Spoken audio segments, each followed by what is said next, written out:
তো দেখেন বন্যায় সবাই সবার মতো ব্যস্ত। এদিকে সালমা লামিয়াকে ফানি দিয়ে একদম ভিজে দিল।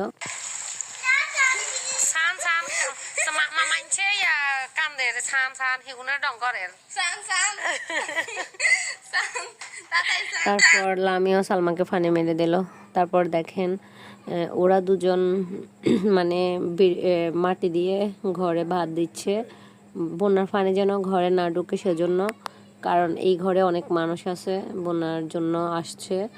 তো আসলে ওরা কোনো কাজই করে না, কিন্তু আজকে অনেক বকাঝকার পরে কাজ করতেছে। আর আমার এই ভিডিওটা অনেক আগে মেক করা হয়েছে, বাট আমি সময়ের অভাবে মানে ভিডিওটা দিতে পারিনি, তো সেজন্য আজকে দিলাম। তবে আমি আজকে অন্য টপিক নিয়ে কথা বলবো। বন্যা যেহেতু চলে গেছে সেহেতু বন্যা নিয়ে কথা বলবো না। তো দেখেন আমার ফুফাতো ভাই আমাকে মাটিগুলো লাগিয়ে দিতে চাচ্ছিল বারবার। এরপর আসলে টপিকটা হচ্ছে এই যে তোফাজ্জল, যাকে মানে ঢাকা বিশ্ববিদ্যালয়ের মতো ছেলেরা মেরে ফেললো, ভার্সিটির ছেলেরা। তো আসলে মানে এরকম ভারসাম্যহীন যে মানে যাকে এক কথায় পাগল বলা হয় তাকে মেরে ফেলা হয়েছে চোরের অপবাদ দিয়ে। আসলে কি সে চুরি করেছে বা তারা কি হাতে নাতে তাকে ধরেছে? ধরে নাই। তো এরকম আমাদের গ্রামে অনেক মানুষ আছে, আমার চেনা জানা অনেক মানুষ, মানে যে চুরি করে না তাকে চোর বলে, আসলে যারা চুরি করে তাকে বলা সাহস পায় না।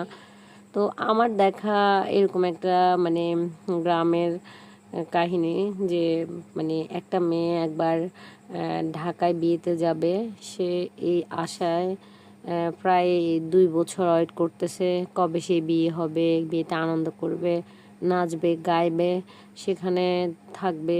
কিন্তু অবশেষে ওই বিয়েতে মানে তাকে সবাই চোর বানিয়ে দিল।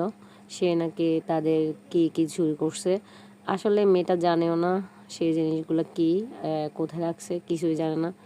তো আসলে এভাবে আমার চেনা জানা আরও অনেক কাহিনী আছে, যে যারা চুরি করে না তাদেরকেও চোর বলে, অথচ যে চুরি করে তাকে বলতেও পারে না।